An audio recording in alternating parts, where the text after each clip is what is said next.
Star Wars Jedi Survivor is here. While it's not a total reinvention of what came before, this is a smartly iterative sequel that makes changes in all the right places. Moreover, it's just fun to hang out with my guy Cal Kestis and his ragtag bunch of space outlaws again. Here is how Jedi Survivor improves upon its predecessor. You gotta have a dark middle chapter. The Empire Strikes Back is one of the most well-known examples of a trilogy having a dark middle chapter, and for good reason. It's obviously a fantastic movie that expands the universe the original Star Wars established, while leaving its beloved characters in a pretty messed up place that had audiences hankering for more. Jedi Survivor isn't as monumental an accomplishment as that film was, but it follows in Empire's footsteps tonally. A few years after Cal and his buddies, former Jedi Master Cere Junda, Starship pilot Greets, and Goth Witch Merrin, successfully destroyed a document full of the names of Force-sensitive kids, our red-haired protagonist continues to be a thorn in the Empire's side. A heist on Coruscant goes wrong and Cal finds himself temporarily stranded on the backwater planet Kobo, which coincidentally might hold the key to finding permanent sanctuary for those who are oppressed by the Empire. The yarn that unfurls from there is sometimes typical planet-hopping, swashbuckling Star Wars stuff, but that's fine. Cal continues to be a compelling hero, a former child soldier who finds himself conflicted about his role in the uprising against the Empire and his relationship with the dark side of the Force. The development of his relationships with Cere, Greets, and Merrin is believable, and just like last time around, you'll find yourself really wanting these people to not only survive, but thrive. But unlike Fallen Order, this is a game that isn't afraid to introduce tragedy into the mix. Bad things happen to good people because that's what happens in war. The antagonists have real motivations beyond just cackling and shooting lightning out of their hands. Ultimately, difficult sacrifices have to be made to ensure the greater good. Considering how often modern Star Wars media feels like a delivery mechanism for character cameos and little else, it's just nice that this story has a little meat on the bone. Backtracking Jedi Survivor's world design is also a big step up from the last game. Fallen Order's worlds were mostly linear, with some side paths to explore and certain areas you couldn't access until you got abilities later on, a la Metroid. However, backtracking was a chore due to a lack of fast travel, respawning enemies, and inconsistently placed shortcuts. While enemies still respawn every time Cal heals at a meditation point, everything else about exploration is more friendly this time around. There are fewer planets to explore, but the ones we get are much larger and more open-ended than before. Kobo, in particular, is a mini-open world with a staggering amount of stuff to do that has nothing to do with the main story. Fast travel, better shortcut placement, and rideable mounts make getting around a breeze. If you get a power that can open up a door you remember seeing several hours earlier, chances are you just need to fast travel and walk like 30 yards to get back to it. What's better is that side quests generally consist of unique areas and even sometimes bosses that all feel handcrafted instead of just slapped together for the sake of adding content. There are real gameplay benefits to completing them as well, but I'll leave those for you to discover. Stanced up Cal's previous adventure was relatively simple, combat-wise. There was an array of lightsaber moves and some basic force powers, of course, but there wasn't a ton of variance in how the player could customize Cal's battle prowess. This is another thing that Jedi Survivor massively improves upon. Over the course of the game, Cal gains access to 5 different combat stances, which range from the traditional single lightsaber stance to one that involves both a lightsaber and a blaster. That one is great and carried me through most of the game. It's just fun to roll up on a group of stormtroopers or droids and pick off several of them with gunshots before they can respond. Cal can equip 2 stances at a time and switch between them freely, depending on the situation. There's also a wider variety of force powers, like the ability to lift and slam opponents as well as use Jedi mind tricks to temporarily make them fight on your side. This is still a very similar game to Jedi Fallen Order in the grand scheme of things, but all of these new combat abilities make it a much more exciting, dynamic game to play at times. Oh, and sometimes you even get a homie who fights with you and can stun enemies on command. That stuff rocks. Quality or performance? Xbox Series X has two gameplay modes, quality and performance. We were told that the Series S only has one, and as my review code only worked on my main console, I was unable to test it. I feel safe to assume that a quality mode is all you'll get on the S, sadly. What is also sad is how performance mode runs on Series X. Lowering the resolution to 1440p Unreal Engine 4 once again shows how rough open-world games can run on it. For game capture, I did not have variable rate refresh, VRR, available to me, and things felt bad. Once I passed the point of, "You're allowed to capture this," and I had my VRR-capable display on, it felt better but not perfect. If the frame rate drops below 40 frames per second on a VRR-enabled display, you can tell, and that happened to me routinely in most large open-world sections. It is interesting to see, after all the outrage over a similar open-world UE4 title in Redfall delaying its 60 frames per second mode. In Action Jedi, Survivor is a good-looking game, albeit a fuzzy one in performance mode. I only played for an hour or so in quality mode, and it was what you would expect. While standing still, the image was sharper with noticeably higher settings in detail. When moving the camera, it suffered greater than performance mode, with a blur to it that gave me a headache. While I didn't experience many gameplay-affecting bugs, I saw a ton of graphical ones. Broken lighting, massive pop-in, slow-loading textures, and broken physics were a near constant. Going in and out of the main hub, an area that isn't large but is full of NPCs, could take 10 to 15 seconds of barely masked loading, and still, the engine was struggling to catch up as I walked in. The game's install size is 139 GB on Series X. That is not a typo, it is enormous and will use up an eighth or so of your internal storage. According to store listings, it is 44 GB on Series S, which makes one assume that it's mostly 4K textures. After completing a run, I get it, as the number of unique-looking areas is off the charts.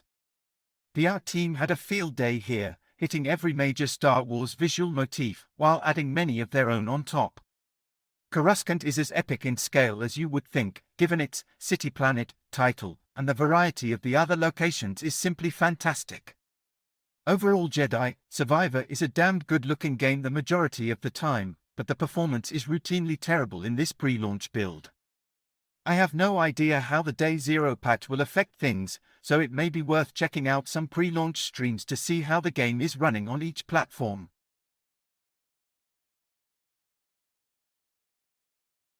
The music is a mix of typical, excellent Star Wars themes and some crazy weird alien-sounding songs. The voice acting is routinely excellent, with a star turn from the new character Bode. He is voiced by Charles from Red Dead Redemption, who nails every scene he is in. The returning characters feel different than the first game, starting with Cal. He has been hardened by his time fighting the Empire, and Cameron Monaghan does an excellent job of giving emotional complexity and weight. It is a big task, as Cal is a constant presence throughout with thousands of lines of varied dialogue gameplay. My favorite thing about this game is the emphasis on enjoyable gameplay. Too often big AAA bangers suffer from focusing their scope on pretty cutscenes above all else. They gladly sacrifice gameplay variety in the hope of being cinematic to the point that nothing else seems to matter. Jedi Survivor might have the greatest platforming I've ever experienced in video games. The title that came to mind repeatedly as I unlocked the dozens of traversal skills available was Recore.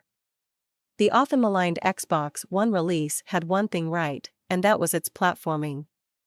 Cal Kestis is the galaxy's greatest acrobat, with grip strength that would make MGS's Raiden jealous. You will double jump your way through some of the crazier and best designed platforming sections ever created. I try to not spoil things, so I'll keep it vague, but the new force-powered abilities you get alongside some cool trinkets and mechanical items are ridiculously fun at all times. There was a type of progression blocker that I saw about an hour into the game, and then 14 hours later I finally went back to it with an ability I had just unlocked and saw an entirely new area. Those types of situations happen constantly, thanks to some stunning level design. Respawn is on top of their game when it comes to movement, which was a staple of their first release Titanfall.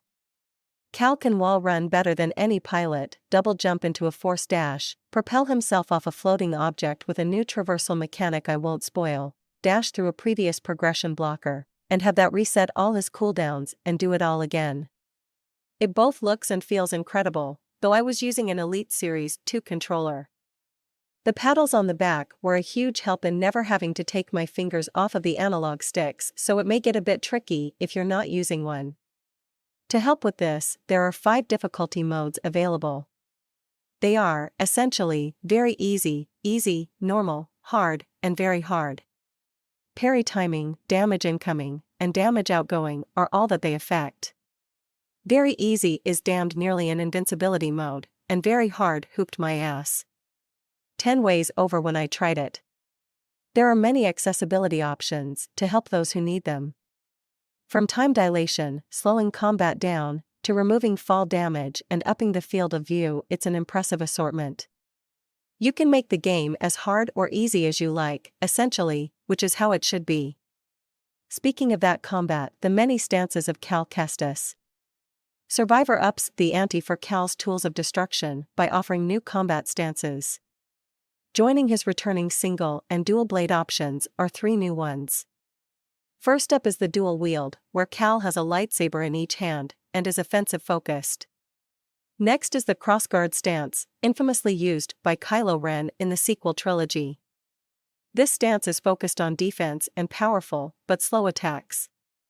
Last up is the recently revealed blaster stance, which sees Cal using a one-handed lightsaber with a blaster in his offhand. This was my favorite stance, due in large part to its Bloodborne-esque parry ability. If you shoot someone just before they hit you, it is a high-damage counterattack that saved my butt multiple times. Combat is similar to the first title, with an emphasis on fast but deliberate combat. Most enemy attacks can be countered with a well-timed press of the left bumper. Holding that will cause Cal to block all incoming damage until a stamina meter depletes. Enemies turn red when they have unblockable moves, which must be dodged using the B button. Using the left bumper to deflect blaster bolts back at your enemies is extremely satisfying, and the dual blade stance upgrade for this is my favorite in the game for bigger fights. X is your base attack, with Y being a force-enhanced one, and both are unique per stance. The left trigger is your force pull and the right is a force push. As Cal parries and hits with attacks, a main meter will fill up. Once this is ready to go, you will press both sticks to unleash a force slow on all enemies around you. The right bumper is a modifier, allowing you various force-related abilities depending on the situation and what you have unlocked in the talent tree. It is also used when working with companions in combat. At various times through the story, Cal will be joined by a friend and you can have them attack specific targets or unlock shortcuts for you. It's a fun system and you never have to babysit them. You gain experience for everything you do, whether it is defeating enemies, scanning lore items, or finishing quests. The Souls-Light system sees you lose any current experience points towards your next level if you die, and you'll have to hit the enemy that took them from you to get them back, on normal difficulty. You will not lose any talent points you have earned on death, which I found to be a nice balance difficulty-wise. Waste your time. Combat is fast, fun, fluid, and occasionally unfair. Enemy moves aren't always the easiest to read, and some of them attack with unblockable moves far too often. I would go from wrecking a boss in 30 seconds to dying to a random creature because it used 5 unblockable hits in a row with no time to react in between. This is another area mentioned in the patch notes that I hope is addressed well, as it was the only issue I had with the gameplay throughout my entire run. Another cool addition is the ability to chop limbs off of people, and not just robots. There is no blood as your lightsaber instantly cauterizes any wounds, of course. It's a little thing but adds to the Star Wars of it all, given that series' love of cutting off appendages.